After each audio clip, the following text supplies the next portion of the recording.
In an age of kings and conquests, when steel decided the fate of nations, a soldier named Marcus served in the mightiest army known to man. He was strong in body, yet his spirit trembled, for whispers of a ruthless enemy filled the camp like a gathering storm. The coming battle was unlike any before. Veterans spoke of villages turned to ashes and warriors who vanished without a trace. Each story tightened the grip of fear on Marcus's heart. The night before battle, he could not sleep. Shadows seemed alive with dread. He walked outside his tent beneath the silent stars, breathing the cold wind that carried the scent of war. Is courage only for the chosen? He wondered. He remembered his grandmother's gentle voice from long ago, a voice that spoke of faith stronger than fear. In his memory, her words echoed. When fear grips your soul, kneel before the one who commands the storm. Those words guided him now. Marcus sank to his knees upon the hard earth, closed his eyes, and whispered, God of my forefathers, give me strength. He prayed not for victory, but for courage. Let your light be my shield.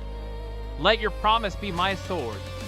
The camp around him slept, but heaven heard. In that quiet, Marcus felt something stir within, not the roar of pride, but the calm of faith. Morning came with crimson skies. Trumpets blared, armor clattered, and the valley echoed with the call to arms.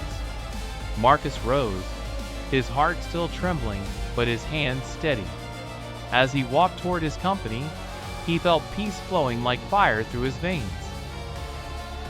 The enemy appeared on the horizon, a sea of banners and blades. Fear tried to return, whispering its lies, but Marcus remembered scripture.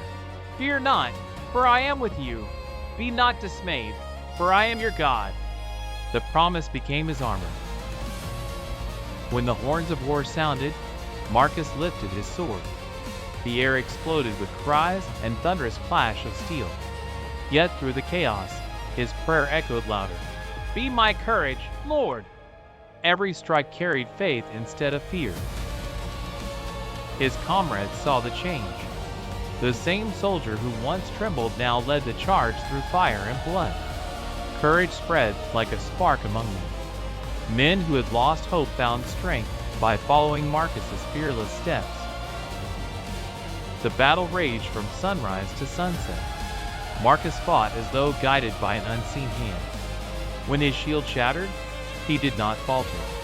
When the enemy surrounded him, he remembered the promise again and pressed forward with unshaken resolve. At last, the enemy line broke. Warriors fled before the might of courage born from faith. The dust of battle settled, and Marcus stood wounded but victorious.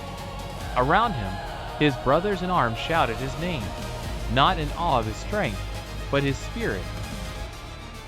That night, under the stars, Marcus sat by the fire. The fear that once ruled him was gone. He looked at his blood-stained hands and whispered, You are my strength, O Lord. You turned my trembling into triumph. Tears glimmered in the firelight. His commander approached and said, You changed the tide of this war. Marcus smiled softly. Not I, he replied, but the one who answers in the silence. For he knew the true victory was not in conquest, but in the courage to believe. Word of his bravery spread across lands, but Marcus never called himself a hero. He returned to his village, carrying only his sword and the scripture his grandmother once gave him, worn, faded, yet alive with power. Years later, when children asked of the great battle, Marcus told them not of swords or kings, but of prayer. When you are afraid, he said, remember courage is not the absence of fear, but the presence of faith. And so his story lived on, a soldier who knelt before battle and rose in victory. From fear to faith, from trembling to triumph, Marcus's journey became a timeless truth. When we trust in God's promises, even the weakest heart can conquer giants.